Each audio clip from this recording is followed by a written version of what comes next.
He left Cornell in 1950 and went to Caltech, where he has been ever since. Before I let him talk, I want to tell you just a little bit more about him. 3 or 4 years ago, he started teaching a beginning physics course at Caltech, and the result has added a new dimension to his fame. His lectures are now published in 2 volumes, and they represent a refreshing approach to the subject. In the preface of the published lectures, there's a picture of Feynman performing happily on the bongo drums. My Caltech friends tell me that he sometimes drops in on the Los Angeles night spots and takes over the work of the drummer, but Professor Feynman tells me that that's not so. Another of his specialties is safe cracking. One legend says that he once opened a locked safe in a secret establishment, removed a secret document, and left a note saying, "Guess who?" I could tell you about the time that he learned Spanish before he went to give a series of lectures in Brazil, but I won't.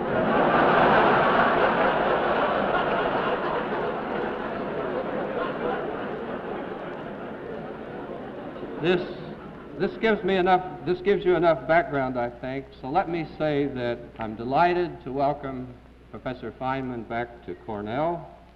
His general topic is the nature of physical law, and his topic for tonight is the law of gravitation, an example of physical law. Professor Feynman.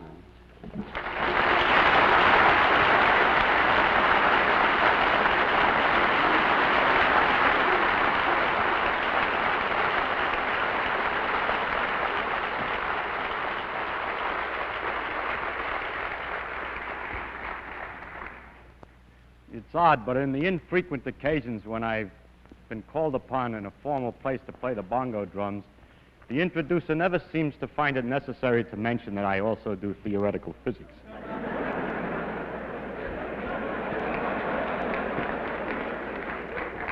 I believe that's probably that we respect the arts more than the sciences. The artists of the Renaissance said that man's main concern should be for man. And yet, there are some other things of interest in the world. Even the artists appreciate sunsets and the ocean waves and the march of the stars across the heavens. And there is some reason then to talk of other things sometimes. As we look into these things, we get an aesthetic pleasure from them directly on observation. But there's also a rhythm and a pattern between the phenomena of nature, which isn't apparent to the eye, but only to the eye of analysis. And it's these rhythms and patterns which we call physical laws. What I want to talk about in this series of lectures is the general characteristics of these physical laws. That's even another level, if you will, of higher generality over the laws themselves. And it's really, what I'm talking about is nature as seen as a result of detailed analysis. But only the most overall general qualities of nature is what I mainly wish to speak about. Now, such a topic has a tendency to become too philosophical because it becomes so general that a person talks in such generalities that everybody can understand him, and it's considered to be some deep philosophy. However, I would like to be rather more special, and I would like to be understood in an honest way rather than in a vague way to some extent. And so, if you don't mind, I'm going to try to give, instead of only the generalities, in this first lecture, an example of physical law, so that you have at least one example of the things about which I'm speaking generally. In this way, I can use this example again and again to give an instance to make a reality out of something which would otherwise be too abstract. Now, I've chosen for my special example of physical law to tell you about the theory of gravitation, or the phenomena of gravity. Why I chose gravity, I don't know. Whatever I chose, you would have asked the same question. Actually, it was one of the first great laws to be discovered, and it has an interesting history. You might say, yes, but then it's old hat. I would like to hear something about science, more modern science. More recent, perhaps, but not more modern. Modern science is exactly in the same tradition as the discoveries of the law of gravitation. It is only more recent discoveries that we would be talking about. And so I do not feel at all bad about telling you of the law of gravitation, because I am, in describing its history and the methods, the character of its discovery and its quality, talking about modern science, completely modern. This law has been called the greatest generalization achieved by the human mind. And you can get already from my introduction, I'm more interested not so much in the human mind as in the marvel of nature who can obey such an elegant and simple law as this law of gravitation. So our main concentration will not be on how clever we are to have found it all out, but on how clever she is to pay attention to it. Now, what is this law of gravitation that we're going to talk about? The law is that two bodies or bodies exert a force upon each other, which is inversely as the square of the distance between them and varies directly as the product of their masses. And mathematically, we can write that great law down in the formula, some kind of a constant times the product of the two masses divided by the square of the distance. Now, if I add the remark that a body reacts to a force by accelerating or by changing its velocity every second to an extent inversely as its mass. It reacts, changes velocity more if the mass is lower and so on, inversely as the mass. Then I have said everything about the law of gravitation that needs to be said. Everything else is a consequence, a mathematical consequence of those two things that I said. That's a remarkable enough phenomenon in itself that the next lecture will consider this in more detail. Now, I know you're not all here. I know some of you are, but you're not all mathematicians, and so you cannot all immediately see all of the consequences of these two remarks. And so what I would like to do in this lecture is to briefly tell you the story of the discovery, tell you what some of the consequences are, what the effect of this discovery had on the history of science, what kinds of mysteries such a law entails, something about the refinements made by Einstein, and possibly the relation to other laws of physics. The history of the thing, briefly, is this, that the ancients first observed the way the planets seemed to move about in the sky and concluded that they all went around, along with the Earth, went around the sun. This discovery was later made independently by Copernicus after they had forgotten, that people had forgotten that it had already been made.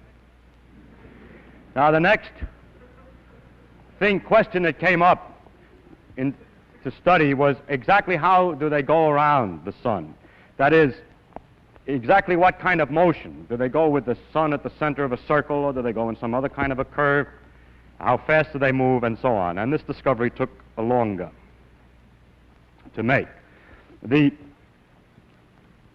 times after Copernicus were times in which there were great debates about whether the planets in fact went around the sun along with the Earth, or whether the Earth was at the center of the universe, and so on. And there were considerable arguments about this. When a man named Tycho Brahe got an idea of a way of answering the question, he thought that it might perhaps be a good idea to look very, very carefully and to record where the planets actually appear in the sky, and then the alternative theories might be distinguished from one another. This is the key of modern science and is the beginning of the true understanding of nature, this idea that to look at the thing, to record the details, and to hope that in the information thus obtained may lie a clue to one or another of a possible theoretical interpretations. So Tycho, who was a rich man and owned, I believe, an island near Copenhagen, outfitted his island with great brass circles and special observing positions, situation chairs that you could look through little holes, and recorded night after night the position of the planets. It's only through such hard work that we can find out anything. When all these data were collected, they came into the hands of Kepler, who then tried to analyze what kinds of motions the planets made around the sun. And he did this by a method of trial and error. At one stage he thought he had it. He figured out that they went around the sun in circles with the sun off center, and noticed that one planet, I think it was Mars, but I don't know, was 8 minutes of arc off, and he decided that this was too big for Tycho Brahe to have made an error, and that this was not the right answer. So because of the precision of experiments, he was able to proceed and find that, to go on to another trial, and found, in fact, ultimately this. 3 things. First, that the planets went in ellipses around the sun with the sun of the focus.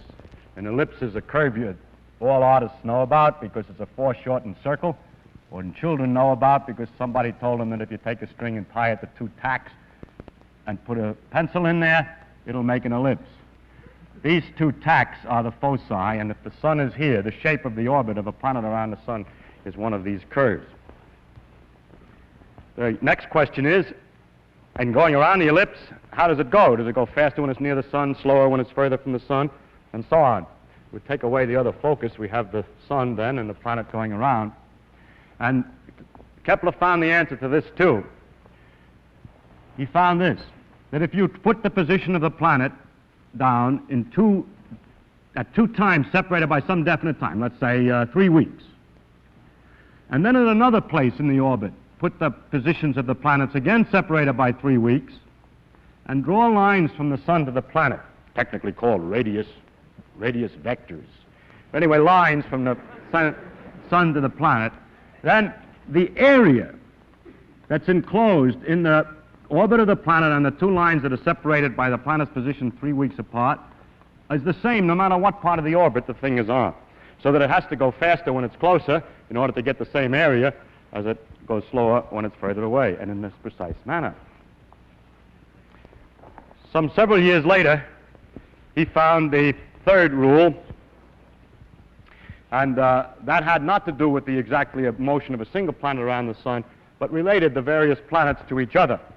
And it said that the times that it took the planet to go all the way around was related to the size of the orbit, and that the times went as the square root of the cube of the size of the orbit, and for the size of the orbit is the diameter all the way across the biggest distance on the ellipse.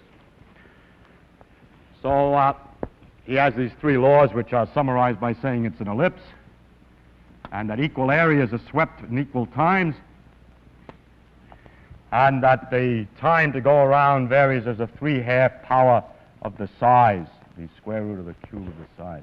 So there's 3 laws of Kepler, which is a very complete description of the motion of the planets around the sun. The next question was, what makes them go around? Well, how can we understand this in more detail? Or is there anything else to say? In the meantime, Galileo was investigating the laws of motion. Incidentally, at the time of Kepler, the problem of what drove the planets around the sun was answered by some people by saying that there were angels behind here beating their wings and pushing the planet along around orbit.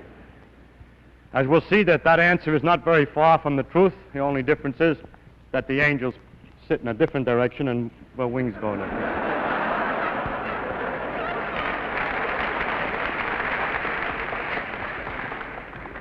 But the point that the angels sit in a different direction is the one that I must now come to. Galileo, in studying the laws of motion and doing a number of experiments of seeing how balls roll down inclined planes and pendulums swung and so on, discovered an idealization, a great principle called the principle of inertia, which is this, that if a thing has nothing acting on it, if an object has nothing acting on it and is going along at a certain velocity in a straight line, it will go at the same velocity at exactly the same straight line forever.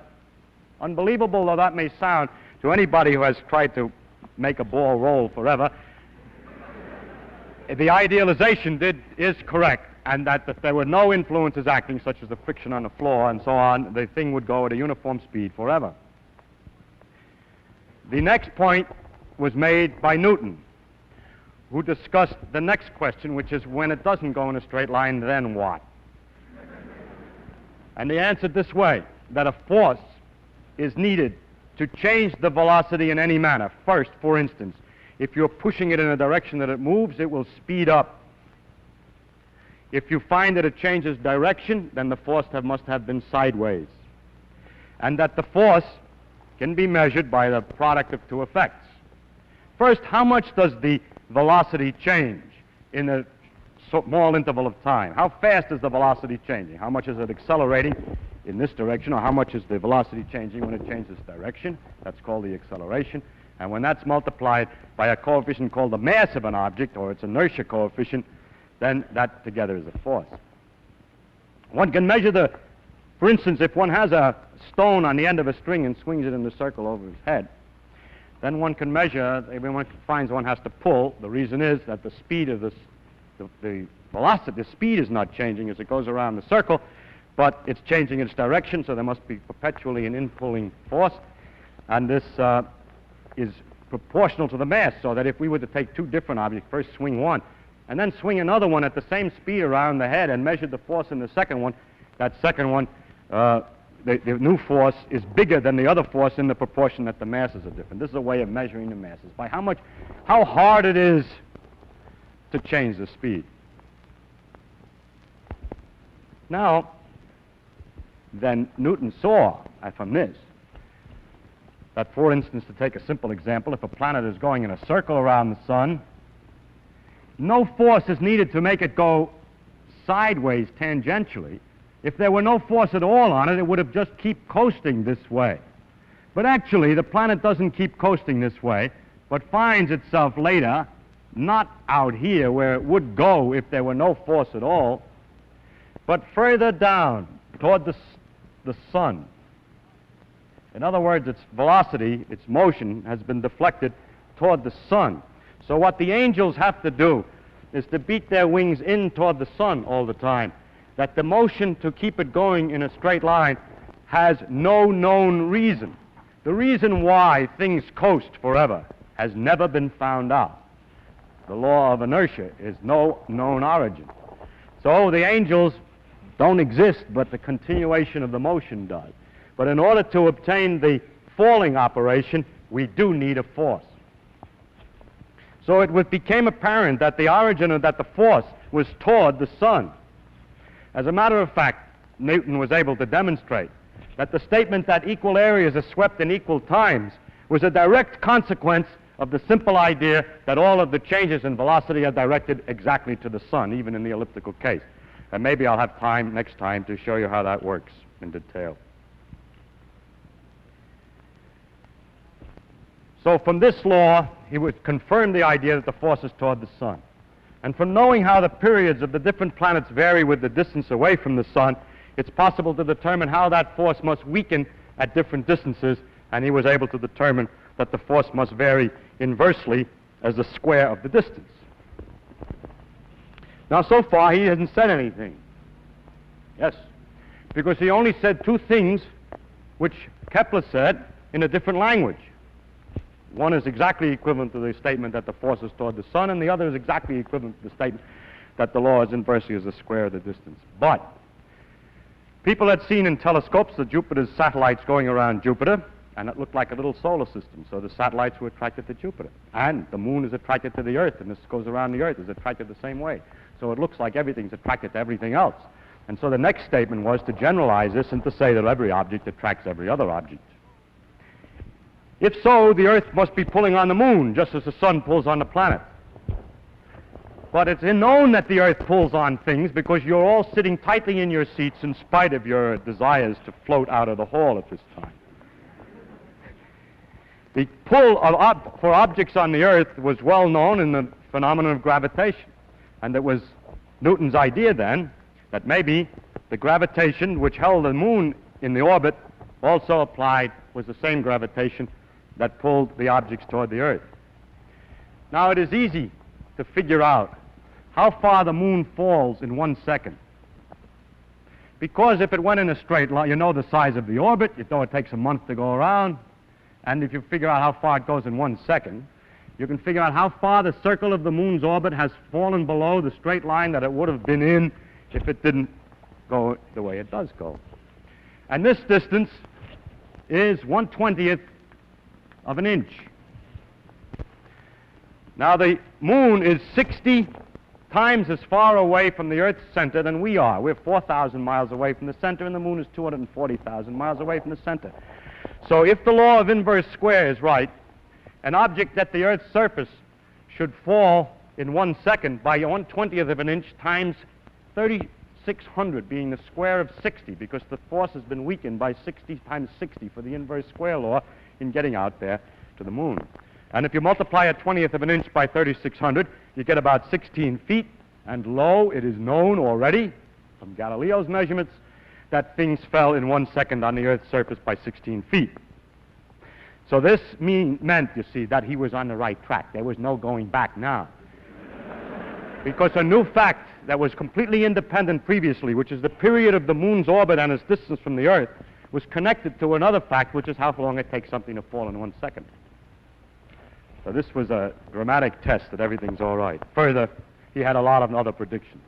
He was able to calculate what the shape of the orbit should be if the law were the inverse square, and found indeed that it was an ellipse. So he got 3 for 2, as it were. In addition, a number of new phenomena had their obvious explanations. One was the tides. The tides were due to the pull of the moon on the Earth. This had sometimes been thought of before, with the difficulty that if it's the pull of the moon on the Earth being here, the water's being pulled up to the moon, then there would only be one tide a day where that bump of water is under the moon. But actually, you know, there are tides every 12 hours roughly, and that's 2 tides a day. But there was also another school of thought that had a different conclusion. Their theory was that it was the Earth that was pulled by the moon away from the water.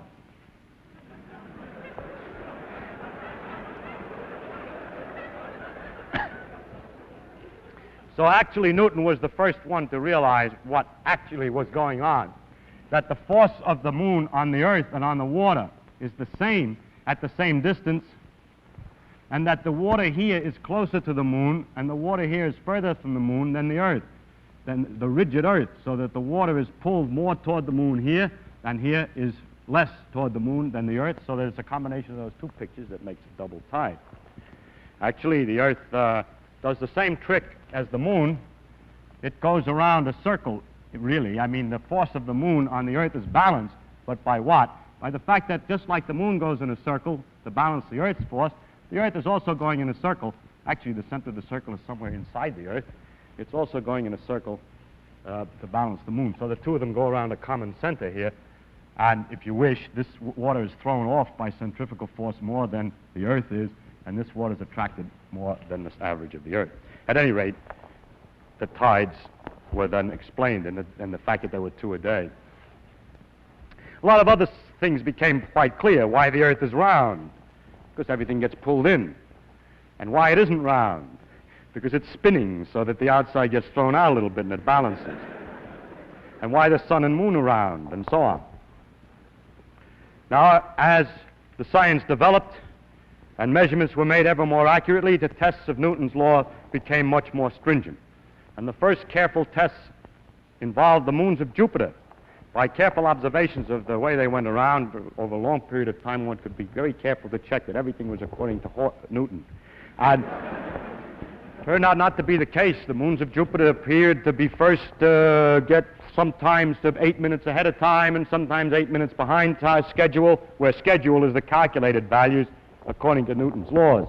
It was noticed that they were ahead of schedule when they were close, when Jupiter was close to the Earth, and behind schedule when it was far away, a rather odd circumstance. And Mr. Römer, having confidence in the law of gravitation, came to an interesting conclusion, that it takes light some time to travel from the moons to the Earth, and that what we're looking at when we see the moons are not how they are now, but how they were the time ago that it took the light to get here. Now, when Jupiter's near us, it takes less time for the light to come, and when Jupiter's further, it takes longer time, so he had to correct the observations for the differences in time, and by the fact that they were this much too early or that much too late, was able to determine the velocity of light. This was the first demonstration that light was not an instantaneously propagating material. I bring this particular matter to your attention because it illustrates something. That when a law is right, it can be used to find another one. That by having confidence in this law, if something is the matter, it suggests perhaps some other phenomenon. And if we had not known the law of gravitation, we would have taken much longer to find the speed of light, because we would not have known what to expect of Jupiter's satellites. This process has developed into an avalanche of discoveries. Each new discovery permits the tools for much more discovery, and this is the beginning of that avalanche, which has gone on now for 400 years in a continuous process, and we're still avalanching along at high speed at this time. Another problem came up. The planets shouldn't really go in ellipses because, according to Newton's laws, they're not attracted only by the sun, but also they pull on each other a little bit, only a little bit, but a little bit is something, and will alter the motion a little bit. So Jupiter, Saturn, and Uranus were big planets that were known, and the calculations were made as to how slightly different than the perfect ellipses of Kepler the planets ought to be going, Jupiter, Saturn, and Uranus, by the pull of one on each other. And when they were finished, the calculations, I mean, and the observations, it was noticed that Jupiter and Saturn went according to the calculations, but that Uranus was doing something funny. Another opportunity for Newton's laws to be found wanting, but courage. Two men, both who made these calculations, Adams and Leverrier, independently and at almost exactly the same time, proposed that the motions of Uranus were due to an unseen as yet new planet. And they wrote letters to their respective observatories telling them to look. Turn your telescope and look there and you'll find a planet. How absurd, said one of the observatories, that some guy sitting with pieces of paper and pencils can tell us where we'd look to find something new planet. And the other observatory was more, the administration was different. And they found the Neptune. More recently, in the beginning of the 20th century, it became apparent that the motion of the planet Mercury was not exactly right. And this caused a lot of trouble and had no explanation until a modification of Newton's. This did show ultimately that Newton's laws were slightly off and that they had to be modified. I will not discuss the modification in detail. It was made by Einstein. Now the question is, how far does this law extend? Does it extend outside the solar system? And so I show on the first slide evidence that the law of gravitation is on a wider scale than just the solar system. Here is a series of 3 pictures of a so-called double star. There's a third star, fortunately, in the picture, so you can see that they're really turning around and that nobody just simply turned the frames of the pictures around, which is easy to do on astronomical pictures. But the stars are actually going around. And by watching these things and plotting the orbit, you see the orbit that they make on the next slide. It's evident that they're attracting each other and that they're going around in an ellipse. According to the way expected, these are a succession of pictures going for all these different periods of time. I think, yes, it goes around this way. They didn't see it well when it was too close, and here it is in 1905. My slide is very old. It's gone around maybe once more since. And you'll be happy except when you notice, if you have noticed already, that the center is not a focus of the ellipse, but it's quite a bit off. So something's the matter with the law. No. God hasn't presented us with this orbit face on. It's tilted at a funny angle. And if you take an ellipse and mark its focus and then hold the paper at an odd angle and look at it in projection, the focus doesn't have to be at the focus of the projected image. So it's because its orbit is tilted in space that it looks that way. It looks like it's not the right pattern. But it's all right, and you can figure everything out satisfactorily for that. How about a bigger distance? There's forces between the stars. Does it go any further than these distances, which are not more than 2 or 3 times the solar system's diameter? Here's something in the next slide that's 100,000 times as big as the solar system in diameter. And this is a large number of stars, tremendous number of stars. This white spot is not a solid white spot. It's just because of the failure of our instruments to resolve it, but are very, very tiny dots, just like the other stars, well separated from one another, not hitting each other, each one falling through and back and forth through this great globular cluster. It's one of the most beautiful things in the sky, as good as sea waves and sunsets. And the distribution of this material, it's perfectly clear that the thing that holds this together is the gravitational attraction of the stars for each other. And the distribution of the material in the sense of how the stars peter out as you go out in distance permits one to find out roughly what the law is of force between the stars, and of course it comes out right that it is roughly the inverse square. The accuracy of these calculations and measurements is not anywhere near as careful as in the solar system. Onward, as gravity extends still further. This is a little pinpoint inside of a big galaxy, and the next slide shows a typical galaxy. And it's clear that this thing again is held together somehow, and the only candidate that's reasonable is gravitation. But when we get to this size, we haven't any way any longer to check the inverse square law. But there seems to be no doubt that these great agglomerations of stars and so, these galaxies, which are 50 to 100,000 light years across, the solar system is, well, from the Earth to the Sun is only 8 light minutes.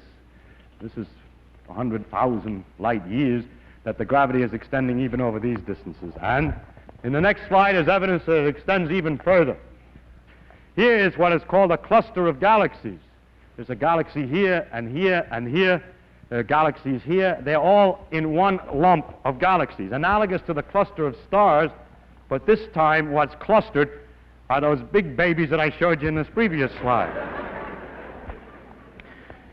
Now this is as far as is about 1/10, or well, 100th maybe, of the size of the universe, and as far as we have any direct evidence that gravitational forces extend. So the Earth's gravitation, if we take the view, has no edge, as you may read in the newspapers when the planet gets outside the field of the gravitation. It keeps on going, ever weaker and weaker, inversely as the square of the distance, dividing by 4 each time you're twice as far away, until it mingles with the strong fields and gets lost in the confusion of the strong fields of other stars, but altogether with the stars in its neighborhood pulls the other stars to form the galaxy, and altogether they pull on other galaxies to make a pattern, a cluster of galaxies.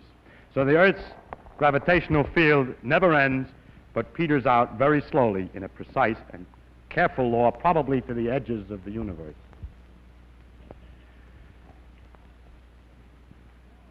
The law of gravitation is different than many of the other, well, is very important in the economy or in the machinery of the universe. There are many places where gravity has its practical applications as far as the universe is concerned. But atypically, among all the other laws of physics, gravitation has relatively few practical applications. I mean, the new knowledge of the law, it has a lot of applications. It keeps people in their seats and so on. But it has few, the knowledge of the law has few practical applications, relatively speaking, compared to the other laws. This is one case in which I picked an atypical example. It is impossible, by the way, by picking one example of anything, to avoid picking one which is atypical in some sense. That's the wonder of the world.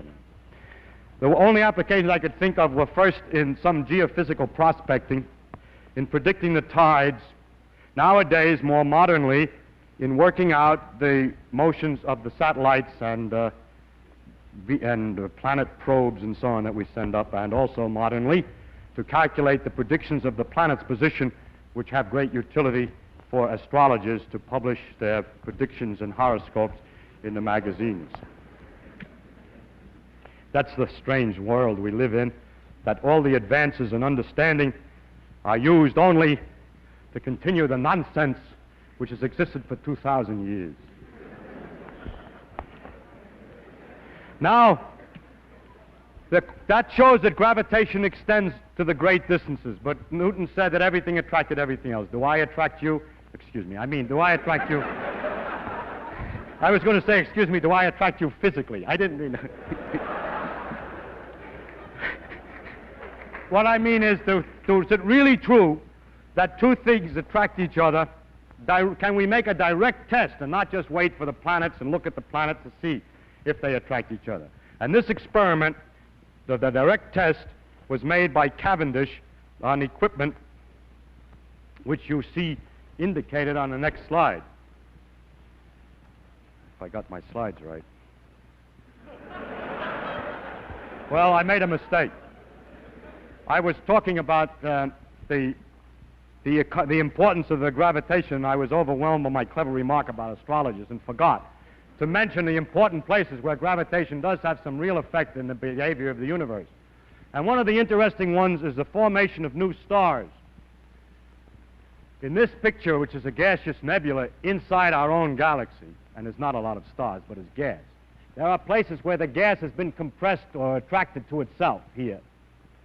It starts perhaps by some kind of shock waves to get collected, but the remainder of the phenomenon is that gravitation pulls the cloud of gas closer and closer together. So big mobs of gas and dust collect and form balls, which as they fall still further, the heat generated by the falling lights them up and they become stars. And we have in the next slide some evidence of the creation of new stars. It is unfortunately harder to see than I thought it was when I looked at it before. But this is not exactly the same as this. This bump here is further out than here, and that this also has a new dot here. I have found better examples, but we're unable to produce a slide. There is one example of a star patch, a light that grew in a place within 200 days. So that when it was in the same kind of a condition of a gas cloud, when the gas collects too much together by gravitation, stars are born. And this is the beginning of new stars. So the stars belch out dirt and gases when they explode sometimes, and the dirt and gases then collect back again and make new stars. Sounds like perpetual motion. I now turn to the subject I meant to introduce, which was the experiments on the small scale to see whether things really attract each other. And I hope now that the next slide does indicate, this is the second try, yeah, Cavendish's experiment. The idea was to hang by a very, very fine quartz fiber a rod with two balls, and then put two large lead balls in the positions indicated here next to it on the side. Then, because of the attraction of the balls, there would be a slight twist of the fiber. It had to be done so delicately because the gravitational force between ordinary things is very, very tiny indeed. And there it was. And it was possible then to measure the force between these two balls. Cavendish called his experiment weighing the Earth. We're pedantic and careful today. We wouldn't let our students say that. We would have to say they're measuring the mass of the Earth. You know? But the reason he said that is the following. By a direct experiment, he was able to measure the force and the two masses and the distance, and thus determine the gravitational constant. You say, yes, but we have the same situation on the Earth. We know what the pull is, and we know what the mass of the object pulled is, and we know how far away we are, but we don't know either the mass of the Earth or the constant, but only the combination. So by measuring the constant and knowing the facts about the pull of the Earth, the mass of the Earth could be determined. So indirectly, this experiment was the first determination of how heavy or how massive is the ball on which we stand. It's a kind of an amazing achievement to find that out, and I think that's why Cavendish named his experiment that way instead of determining the constant in the gravitational equation. Weighing the Earth. Oh. He incidentally was weighing the sun and everything else at the same time, because the pull of the sun is known in the same manner. Now, one other test of the law of gravitation is very interesting, and that is the question as to whether the pull is exactly proportional to the mass. If the pull is exactly proportional to the mass, and the reaction to forces, the motions induced by forces, the changes in velocity, are inversely proportional to the mass, that means that two objects of different mass will change their velocity in the same manner in a gravitational field. Or two different things, no matter what their mass, in a vacuum, will fall the same way toward the Earth. That's Galileo's old experiment from the Leaning Tower. I took my young son of 2.5 to the Leaning Tower of Pisa, and now every time a guest comes, he says, Leaning Tower. So, anyhow, it means, for example, that in a satellite, a man-made satellite, an object inside will go around the Earth in the same kind of an orbit as a satellite on the outside, and thus float in the middle, apparently. So that this fact that the force is exactly proportional to the mass and that the reactions are inversely proportional to the mass has this very interesting consequence. The question is, how accurate is it? And it has been measured by an experiment by a man named Voss in 1909, and very much more recently and more accurately by Dickey, and it is known that 1 part in 10,000 million, the mass is exactly proportional. The forces are exactly proportional to the mass. How it's possible to measure with that accuracy, I wish I had the time to explain, but I'm afraid I cannot. It's a remarkably clever. I'll give a hint, Howard. I'll give one hint there. Suppose that you wanted to measure whether it's true for the pull of the sun. You know the sun is pulling us all. It pulls the earth too. But suppose you wanted to know whether you had a piece of lead here and a piece of copper here, or polyethylene and lead. It was first done with sandalwood. Now it's done with polyethylene. Whether the pull is exactly proportional to the inertia. The earth is going around the sun, so these things are thrown out by inertia, and they're thrown out to the extent that these two objects have inertia. But they're attracted to the sun to the extent that they have mass in the attraction law. So if they're attracted to the sun in a different proportion than they're thrown out by inertia, one will be pulled toward the sun and the other away. And so hanging on another one of those Cavendish quartz fibers, the thing will twist toward the sun. It doesn't twist to this accuracy, so we know that the sun's attraction for these two objects is exactly proportional to their centrifugal effect, which is inertia. So the force of attraction on an object is exactly proportional to its coefficient of inertia. In other words, its mass. I should say something about the relation of gravitation to other forces, to other parts of nature, other phenomena in nature, and I'll have more to say of a general quality later. But there is one thing that's particularly interesting, and that is that the inverse square law appears again. It appears in the electrical laws, for instance, that electricity also exerts forces inversely as the square of the distance, this time between charges. And one thinks perhaps the inverse square of the distance has some deep significance. Maybe gravity and electricity are different aspects of the same thing. No one has ever succeeded in making gravity and electricity different aspects of the same thing. Today, our theories of physics, the laws of physics, are a multitude of different parts and pieces that don't fit together very well. We don't understand the one exactly in terms of the other. We don't have one structure from which all is deduced. We have several pieces that don't quite fit exactly yet. And that's the reason why in these lectures, instead of having the ability to tell you what the law of physics is, I have to talk about the things that are common to the various laws, because we don't know, we don't understand the connection between them. But what's very strange is that there are certain things that are the same in both. But now let's look again at the law of electricity. The law goes inversely as the square of the distance. But the thing that is remarkable is the tremendous difference in the strength of the electrical and gravitational laws. People who want to make electricity and gravitation out of the same thing will find that electricity is so much more powerful than gravity that it's hard to believe they could both have the same origin. Now, how can I say one thing is more powerful than another? It depends upon how much charge you have and how much mass you have. I'm certainly, you can't talk about how strong gravity is by saying I take a lump of such and such a size, because you chose the size. If we try to get something that nature produces her own pure number that has nothing to do with inches or years or anything to do with our own dimensions, we can do it this way. If we take the fundamental particles, such as an electron, any different ones will give different numbers, but to get an idea of the number, take electrons.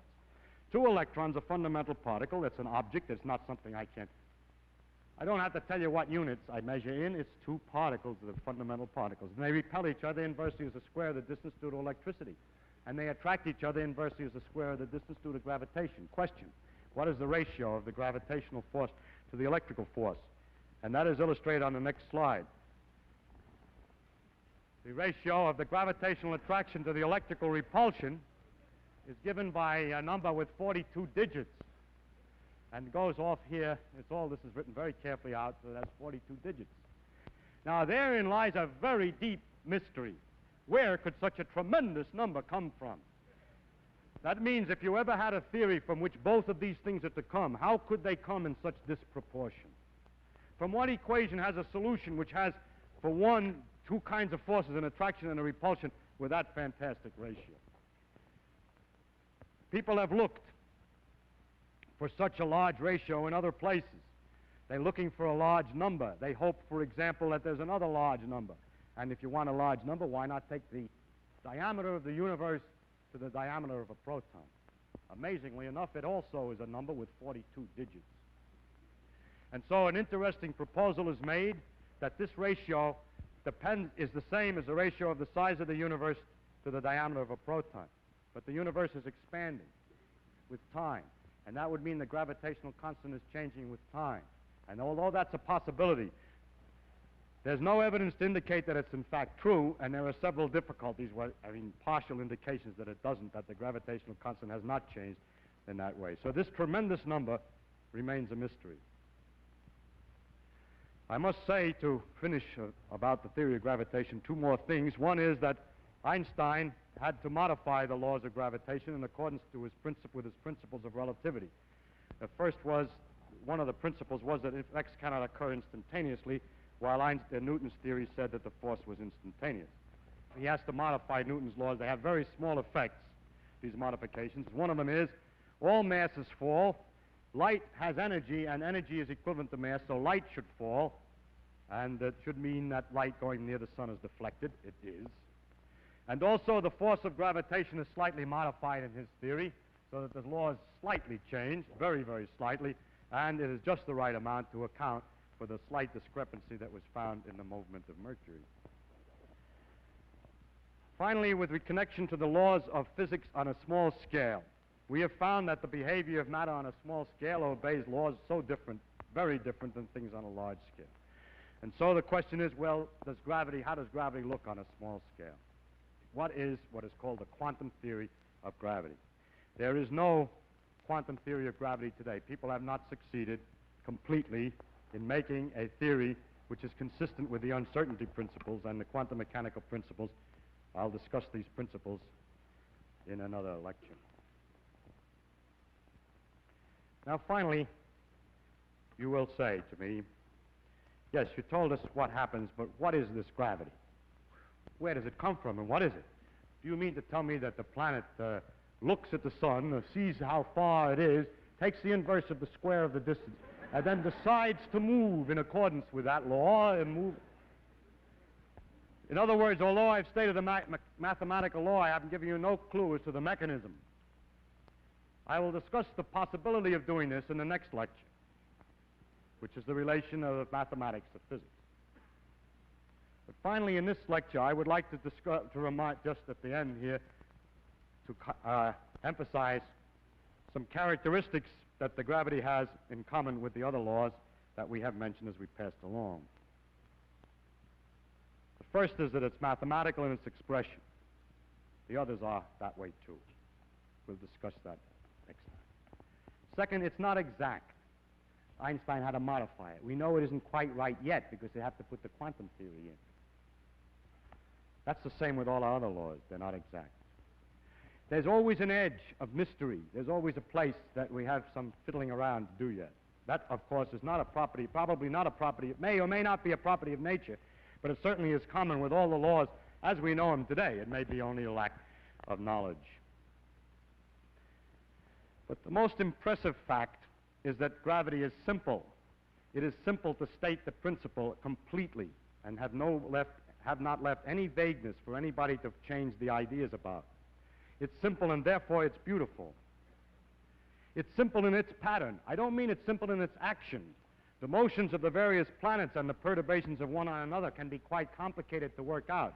Or to follow how all those stars in the globular cluster move is quite beyond our ability. It's complicated in its actions, but not in the basic pattern or the system underneath the whole thing, as that's a simple thing. That's common in all our laws. They all turn out to be simple things, although complex in their actual actions.